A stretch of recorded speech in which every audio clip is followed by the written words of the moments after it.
both men and women. So fantastic. Իհարկե իմ ենթականները հասկանում են, որ ես եւ ֆիզիկապես բավականին պատրաստված եմ եւ մասնագիտական գիտելիքներով եւ կարողանում եմ ղեկավարել, սակայն նրանք նշում են, ինչպես կարող է աղջիկը մեզ հրաման տալ, երբ որ մեր տարիքային տարբերությունը ընդամենը 2 տարի է։ Իհարկե այդ ամեն ինչը անցավ, բայց նշեմ այն զորամասը, որտեղ որ ես ծառայել եմ, եղել է բավականին բարձ զորամաս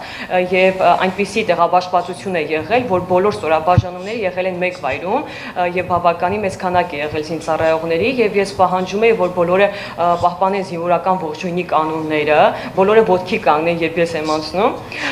եւ ասում էին, որ մի քիչ ավելի բարդ է, չես կարող պահանջել, փորձիր մի քիչ ավելի իջեցնես քո պահանջները։ Բայց իհարկե դժվարությունները անցավ եւ չկար մի զինվոր ժամկետային զինծառայող, երբ որ ես անցնեի ու ինքը ոտքի չկանգներ։ Եվ այսպես ձևավորվեց, որ այո, կին զինծառայողները կարող են հրաման տալ, պահանջել այն։ Շատ կարեւոր է, որ որպես հրամանատար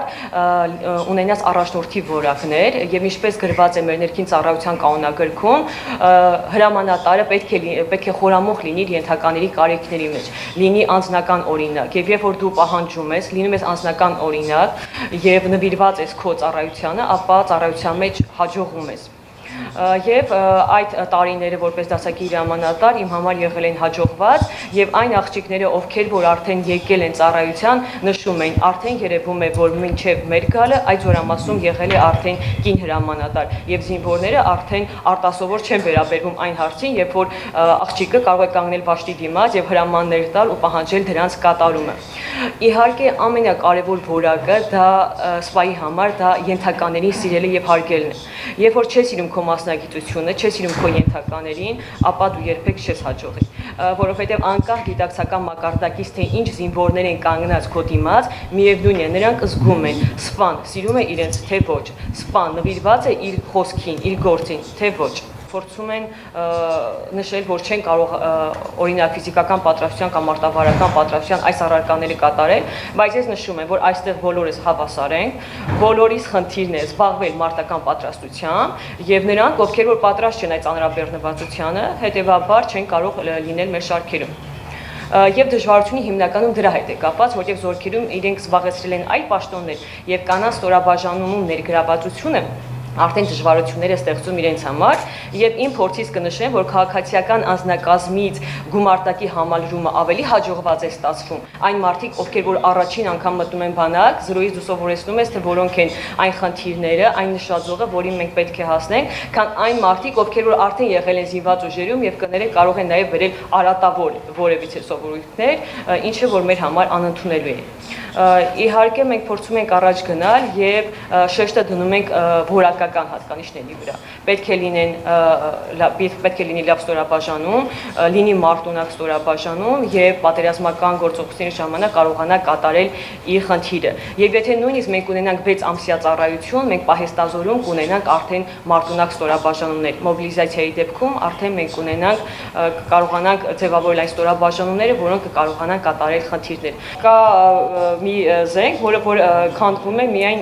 երկու նորմացույցը կատարում է 2 հոգով, բայց ես կուրսանտ ժամանակ դա կատարում էի միայնակ կապևետեն, որը որ նորմացույցը կատարում է 2 հոգով, ուզում եմ ասել, երբ որ դու պատրաստվում ես, կարողանում ես այդ խնդիրը կատարել եւ ընդհանրապես չենք տրտնջում։ Կանանց գումարտակում ստեղծվել է, կարելի ասել, իդեալական պայմաններ զինվորական ծառայության կազմակերպման համար, զորանոցային պայմանները ամբողջովին բավարար են, որպեսզի մենք կարողանանք մեր խնդիրը կատարենք եւ ֆիզիկական եւ մարտավարական պատրաստության պարապմունքներից հետո հնարավորություն կա դու հետևես քո հիգիենային։ Իհարկե, երբ որ եղել ենք զորամասերում, որտեղ որ չեն եղել տարական այդ պայմանները, մենք այդտեղ նույնպես կարողացել ենք որևէ միջոց ձեռք առնենք եւ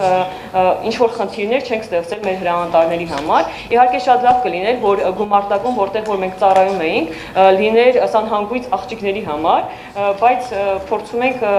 այլ ձևով այդ հարցը լուծել կամ օգտվել շտաբի լվացարաններից եւ այլն, այնպես որ լուրջ խնդիր չէ եւ կարողանում ենք հաղթահարել։ Ուղղակի 21-րդ դարում մենք ունենք զորավարժադաշտեր, որտեղ որ չկան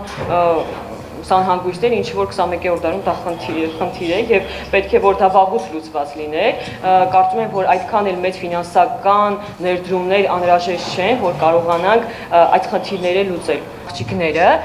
արդեն իրենց մտավոր ունակություններով, ֆիզիկական պատրաստությամբ կարողանում են լինել լավագույնների շարքում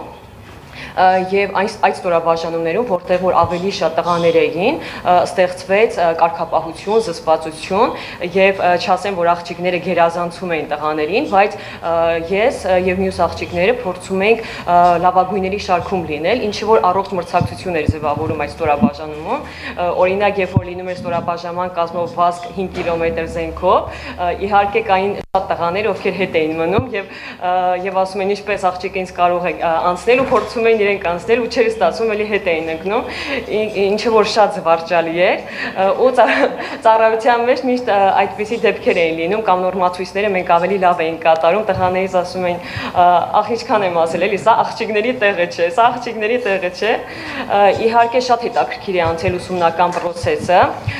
որովհետեւ մենք սովորել ենք տասնյակից ավել զենքեր, սպառազինություն, մեքենաների շահագործում, արտական մեքենաների շահագործում, վարում եւ ուսումնառության այդ 4 տարիները իհարկե եղել են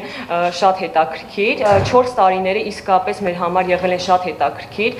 Ես միշտ զարմացել եմ, որ մեր վերադաս հրատարակությունը ուրախանում է, ողջևորվում է մեր ցանկացած հաջողություններով,